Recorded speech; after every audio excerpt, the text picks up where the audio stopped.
रोगी को तो रोकना चाहिए। कहीं ऐसा रोगी है कि जो हंस रहा, और उससे भी बड़ी बात क्या है, हनुमान जी से कह दिया, बोला बिहसी महा अभिमानी, मिला समहि कपि गुरु बड़ ज्ञानी। ओ, आप आए हैं गुरु बन करके मुझे समझाने उपदेश देने, और जानते हो क्या होने वाला है? क्या? मृत्यु निकट आई खलतुल, तुम मरने ही वाले हो। जब रोगी वैद्य से ही कहने लगे कि तुम मरने ही वाले हो, तो फिर वो रोगी तो किस स्थिति में पहुंचा हुआ है। वैद्य, वह हनुमान जी ने जो ही सुना समझ गए, और प्रभु ने भेज तो दिया, पर ये रोगी तो असाध्य रोगी है। ये तो वैद्य की ही मृत्यु की बात कर रहा है। हनुमान जी ने कहा कि हाँ, मृत्यु तो होगी, पर उल्टा हो ही कहा हनुमाना। मृत्यु तो रोगी की होती है, वैद्य की क्यों होने लगी? तो मृत्यु तो होगी, पर वस्तु तो तुम्हारी ही होगी। इसका सांकेतिक अर्थ ये है कि भाई अभिमान के बिना तो कोई व्यक्ति होता ही नहीं है, पर उस अभिमान में जो बुराइयां हैं, उन बुराइयों से धीरे धीरे हम अपने आप को बचाने की चेष्टा करें।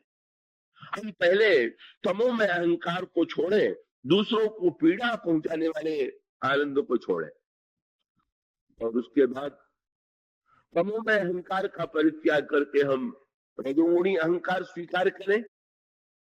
रजोगुणी अहंकार के लिए हम प्रयत्न करें, पुरुषार्थ करें, आगे बढ़ने की चेष्टा करें। अगर व्यक्ति में रजोगुणी अहंकार न हो, तो समाज में जो बड़े बड़े कार्य होते हैं, का बड़े उत्कृष्ट आयोजन होते हैं, बहुत सी अच्छी बातें होती हैं, इसके लिए व्यक्ति के जीवन में रजोगुण की आवश्यकता है।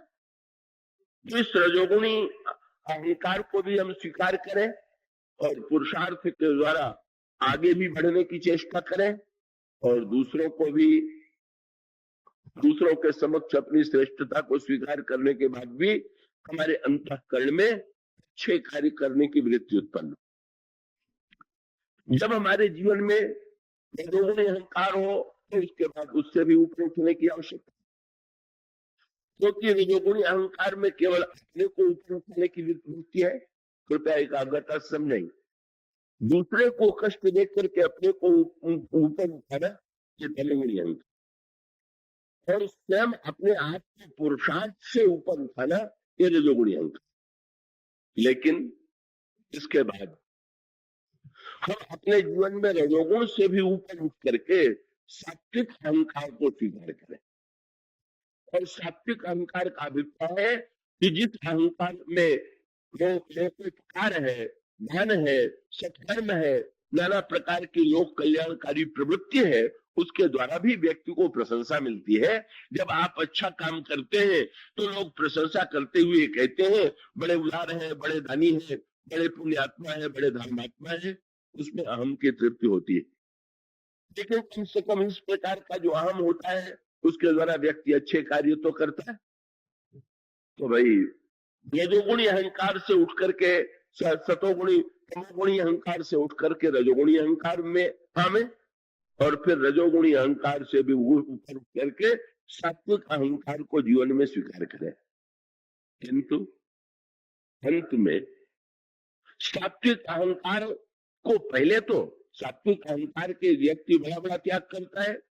मैं ऐसा कह सकता हूं, ऐसा वाक्य जब व्यक्ति बोलता है तो उसका अर्थ ये है कि भाई अगर मेरे अंतःकरण में सात्विक अहंकार है, और उस सात्विक अहंकार के द्वारा हम श्रेष्ठ कार्य करते हैं, तो अहंकार जो है वो बड़ा, वो भी अपेक्षित है।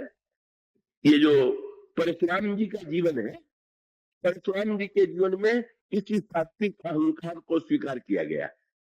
उनके मन में व्यक्तिगत रूप से राज्य की कोई कामना नहीं, किसी भोग की कोई कामना नहीं, पर उनके मन में एक सात्विक गर्व है, मैं ब्राह्मण हूं, और उन्होंने यदि अन्याय किया है तो उस अन्याय को मिटाना ये हमारा कर्तव्य है। और उस सात्विक अहंकार के द्वारा उन्होंने अन्याय के विरुद्ध संघर्ष किया, और अन्याय को मिटाने के लिए जिन्हें उन्होंने अन्यायी माना, उन्हें दंडित करने की चेष्टा किया। किंतु याद रखिए, सात्विक अहंकार से भी अंत में व्यक्ति को ऊपर उठना हो। पहले हम रजोगुणी और तमोगुणी अहंकार छोड़ करके सात्विक अहंकार की पूजा करें, पर सात्विक अहंकार भी अंत में कहीं न कहीं जाकर के ये जो सात्विक अहंकार है वो भी त्याग करने योग्य, पर इसके त्याग करने की पद्धति क्या है? अब जरा भगवान शंकर के चरित्र पर विचार कीजिए। देखिए, परशुराम जी जब बिगड़े कि जनक अगर तुझे परीक्षा लेनी थी तो धनुष चलवा के देखना चाहिए कि तोड़वा कर, तो जनक जी के मन में एक बात आई, पर वो जानते थे कि परशुराम जी तो इतने आवेश में है कि वो तो कोई बात सुनने की स्थिति में नहीं। पर जनक जी से अगर कोई पूछ दे कि आपने धनुष चलवाने के स्थान पर धनुष को तोड़वाया क्यों, तो जनक जी का यही उत्तर होता कि शंकर जी ने धनुष के साथ बाण भी दिया होता तो मैं चलवा के देखता, पर जब उन्होंने बाण दिया नहीं और धनुष दिया तो इसमें कहना ही पड़ेगा, तो इसको चलवाया कैसे जाएगा? भगवान शंकर ने बाण क्यों नहीं दिया, केवल धनुष क्यों दिया, और इस धनुष को का टूटना आवश्यक क्यों है? और उसका अर्थ ये है कि भाई सात्विक अहंकार का एक उद्देश्य पूरा होने के बाद आप उसको छोड़ेंगे कि नहीं छोड़ेंगे। जैसे मैं दृष्टांत तो दे दे, एक न्यायाधीश न्यायालय में जब बैठता है तो न्यायाधीश का अभिमान स्वीकार करता है कि नहीं? वो मानता है कि मैं न्याय के आसन पर बैठा हुआ हूं, मैं न्यायाधीश हूं, मैं न्याय कर रहा हूं, ये मैं न्यायाधीश को स्वीकार करना चाहिए। लेकिन स्वीकार ही करना चाहिए कि उसको छोड़ना भी चाहिए, और उसका उत्तर यही है कि न्यायाधीश अगर न्यायाधीश मान करके और न्याय का अभिमान लेकर के न्याय करे तो प्रशंसनीय, पर जब वहां से लौट करके घर में आवे तो न्यायाधीश को बाहर कचहरी में ही छोड़ के आवे, कहीं पत्नी के सामने भी न्यायाधीश बनकर के बात न करने लगे, बेटे से बात करते समय भी मैं न्यायाधीश हूं, कई लोगों को यही रोग लग जाता कि वो हर समय जो हर एक जो वस्तु मिली हुई है उसको इतना अपने आप में लाभ लेते हैं कि वो उसको, अरे भाई किसी वस्तु को बोझ उठाना ये तो पड़ता ही है, पर उतारना भी तो चाहिए। किसी वस्तु को आप दिन रात लादे रहेंगे तो कितनी बड़ी थकान आपके मस्तिष्क पर होगी। इसी प्रकार से किसी पद का अभिमान भी व्यक्ति लाद लेगा, और वो पत्नी से भी न्यायाधीश के समान व्यवहार करने लगे, बच्चे से भी न्यायाधीश के समान व्यवहार करने लगे, मित्र से भी न्यायाधीश के समान व्यवहार करने लगे, तो उसका न्यायाधीशत्व जो है वो अभिशाप बन जाएगा। इसलिए सात्विक अभिमान को उतने देर के लिए स्वीकार कीजिए जितने देर उपयोगी है, और उसके बाद स्वयं को उससे अलग किए बिना आपको आनंद नहीं मिलेगा। देखिए ना, हम लोग दिन में कितने कपड़े पहनते हैं, कितना ठाट बाट बनाते हैं कर्म करने के लिए, लेकिन रात्रि में जब विश्राम करना चाहते हैं तो अपने आप को उस बोझ से हल्का कर देते हैं। और उसका अभिप्राय है कर्म करते हुए आप सात्विक अभिमान स्वीकार करें, पर उसके बाद अगर विश्राम करना चाहे तो जरा ये जो कोट है, ये जो कपड़े पड़े हैं, जरा इनको उतार करके बस आनंद से फिर उतना शरीर कड़ा रख के मत चलिए, जैसे रात पर चलते हैं पलंग पर आप जाते हैं तो अपने हाथ पैर को कितना ढीला कर देते हैं। इसका अभिप्राय ये है कि भाई ये क्रिया जिसको जीवन में नहीं आती दिन भर बनाइए और रात को बिगाड़िए। क्यों? दिन भर बनाइएगा नहीं तो कर्म नहीं होगा, पर रात को पलंग पर सो करके भी बनाने लगेंगे। कई लोगों को नींद क्यों नहीं आती? तो पलंग पर सोए सोए भी बनाने के पैर में पड़ जाते हैं, क्या करना है, कैसे करना है, क्या नहीं किया है, परिणाम क्या हुआ? अरे भाई उस समय तो छोड़िए, सब जो कुछ आपने बनाया है उसको एक को रख दीजिए। अगर आप उसको अपने मस्तिष्क से उतार नहीं सकते तो आपको सुख की नींद कभी ले आवी। तो भाई सात्विक अहंकार जो है सत्कर्म करने की प्रेरणा तो देता है, पर सात्विक अहंकार से सच्चा विश्राम तो नहीं मिल सकता। और इसलिए उस विश्राम के लिए भगवान शंकर के चरित्र में तत्व आया। इस धनुष का उन्होंने कितना बड़ा सदुपयोग किया, और वो सदुपयोग क्या था? एक त्रिपुरासुर नाम का दैत्य था, बड़ी अनोखी कथा आई। और उसके पास एक ऐसा विमान था जो निरंतर आकाश में चक्कर काटता रहता था। और उस विमान में 3 नगर बने हुए थे, एक सोने का, एक चांदी का और एक लोहे का। और उसने ये वरदान पा लिया था कि वो एक बाण के द्वारा जो तीनों नगरों को एक साथ जला देगा, कभी इसकी मृत्यु होगी। होता ये था कि उस त्रिपुरासुर से लड़ने की चेष्टा बहुतों ने किया, पर होता ये था कि कभी अगर त्रिपुरासुर सोने के नगर में हुआ और उस पर बाण चलाया गया तो चांदी के नगर में चला जाता था, चांदी के नगर में हुआ और बाण चलाया गया तो लोहे के नगर में चला जाता था। परिणाम होता था कि ये एक नगर से दूसरे नगर में चक्कर काटता रहता था और इसकी मृत्यु नहीं होती थी। और तब भगवान शंकर से देवताओं ने आकर के प्रार्थना किया कि महाराज इस त्रिपुरासुर का संहार तो आप ही कीजिए। और तब भगवान शंकर के लिए ये धनुष बनाया गया। भगवान शंकर के लिए जो धनुष और बाण बनाया गया, पुराणों में उसका बड़ा तात्विक वर्णन है, किन साधनों के द्वारा धनुष बनाया गया और किन साधनों के द्वारा बाण बनाया गया। और वो धनुष और बाण शंकर जी को दिया गया। भगवान शंकर ने इस धनुष पर बाण रख करके एक साथ वो सोने, चांदी और लोहे, इन तीनों के नगरों को जला दिया।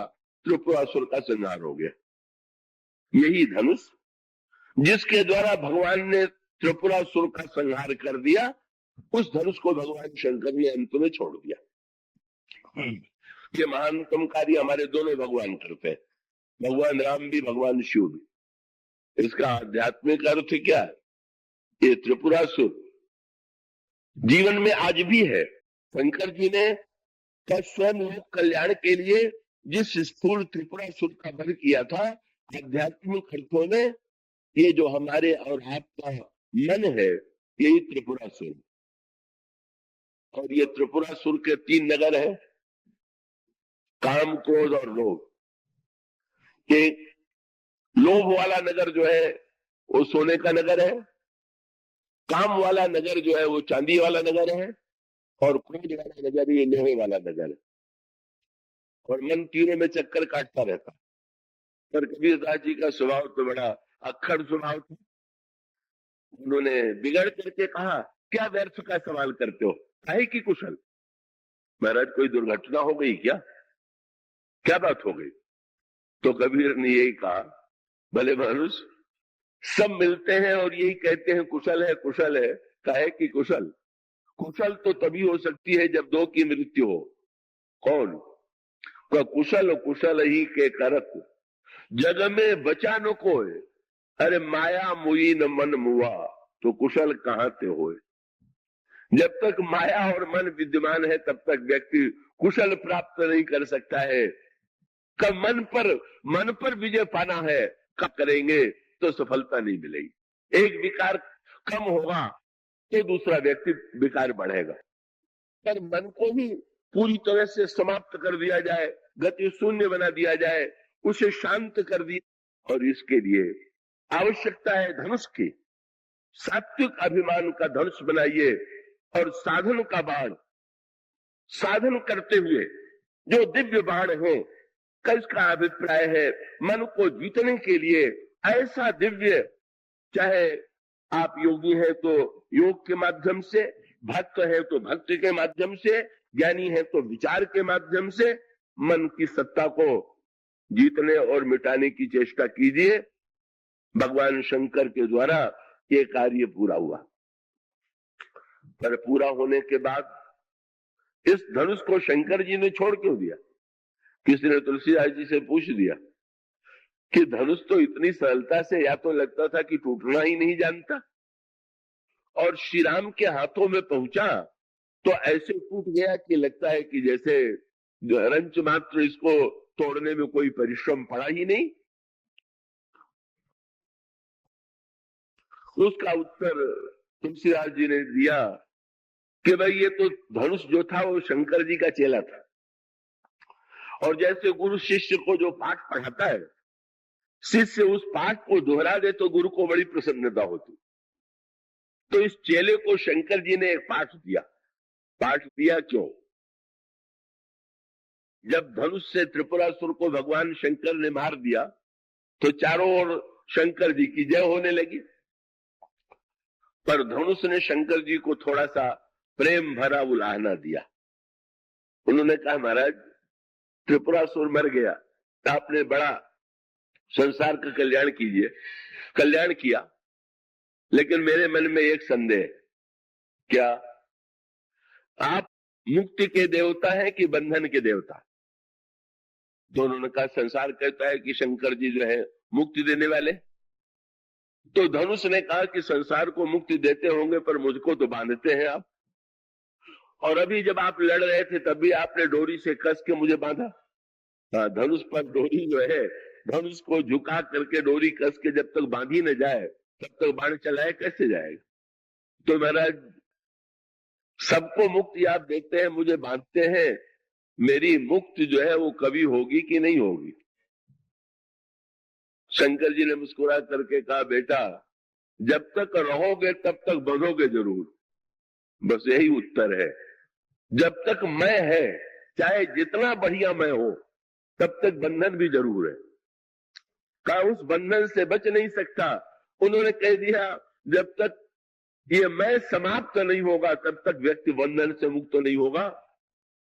तो महाराज आप क्या करेंगे? भगवान शंकर ने कहा, मैं तो तुम्हारा त्याग कर देता हूं, और देखना महाराज जनक के पास तुम रहना और तुम प्रतीक्षा करना। जब भगवान राम आवे और तुम्हें उठा करके तोड़ना चाहे तो तुम टूट जाना, और जो ही टूट जाओगे तो ही बंधना छूट जाएगा। धनुष ने पाठ याद कर दिया, लेकिन धनुष ने शंकर जी से एक बात पूछी, महाराज अगर तोड़ने से ही मुक्ति मिलती है तो आप ही तोड़ दीजिए ना। शंकर जी ने कहा, नहीं मैं छोड़ूंगा और राम तोड़ेंगे। क्यों? बोले भक्त का काम केवल अभिमान छोड़ना है, अभिमान को तोड़ना तो केवल ईश्वर के बस की बात है और किसी के बस में नहीं। इसका अभिप्राय है कि जब भगवान बड़ी कृपा करे तब अभिमान समाप्त हो।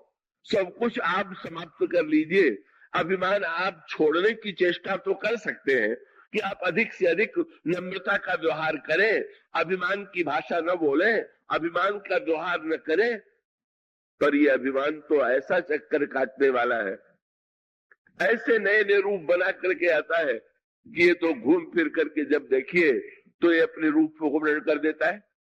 वो आपने लघु गाथा सुनी होगी, दो मित्र थे, एक मित्र से मिलने के लिए नगर में गया।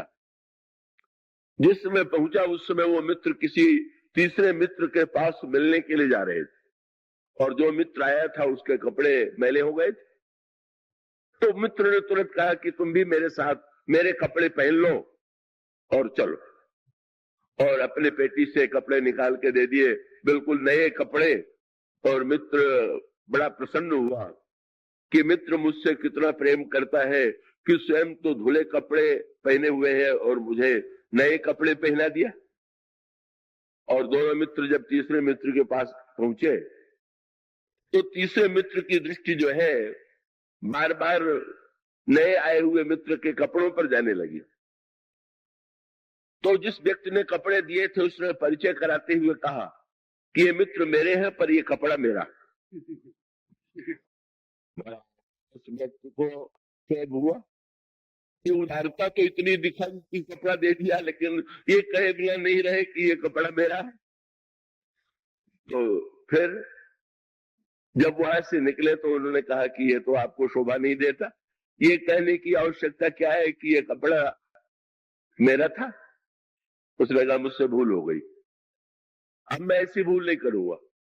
चौथे मित्र के पास पहुंचे, उसका भी ध्यान कपड़े की ओर जाने लगा, तो कह दिया है कि ये मेरे मित्र है पर ये कपड़ा मेरा नहीं। तो भी वही अर्थ हुआ, ये कपड़ा बीच में ला देने की बात क्या है, कपड़ा मेरा नहीं है। फिर वही कपड़े की ओर ध्यान केंद्रित कर दिया। फिर याद दिलाया कि इस तरह से भी तो घूम फिर करके कपड़े के बारे में ये कहना कि मेरा नहीं है, जो कोई पहने हुए है वो पहने हुए है, ये कह करके ही संदेह पैदा होता है कि नहीं कपड़ा तो इन्हीं का है, पर ये संकोच बस अपना नहीं कह रहे। और तब उसने निर्णय किया कि नहीं अब ऐसी भूल नहीं करेंगे। और जब पांचवें मित्र के यहाँ गया तो परिचय देते हुए कहा कि ये मेरे मित्र हैं पर कपड़े के विषय में मैं कुछ नहीं कहूंगा। और इसका अर्थ क्या हुआ, मैं इतना चतुर है कि वो हाँ में भी है, नहीं में भी है, कुछ न बोलने में भी है। मैं के रूप तो इतने विचित्र हैं, कभी भी व्यक्ति इस मैं से अपनी क्षमता से बच सकते ही नहीं, क्योंकि कुछ न कुछ शब्द तो बोलेगा, और जो बोलेगा उस बोलने में का वो अभिमान तो आ ही जाता है। अभिमान आने के लिए कहाँ नहीं आ सकता, हम ऊंचे आसन पर बैठे हुए हैं, हमें अभिमान हो सकता है कि मैं सबसे ऊपर हूं, श्रेष्ठ हूं, इसलिए ऊपर बैठा हुआ। और एक व्यक्ति जूते में बैठ करके भी अभिमान पाल सकता है क्या? अगर कोई जूते में बैठ के सोच रहा हो कि मैं कितना नम्र हूं कि सबसे पीछे बैठा हुआ, तो अभिमान ऊपर बैठने का भी नीचे बैठने का, क्या अभिमान का रूप इतना विचित्र है कि वो जब आता है तो हर रूप में आता है।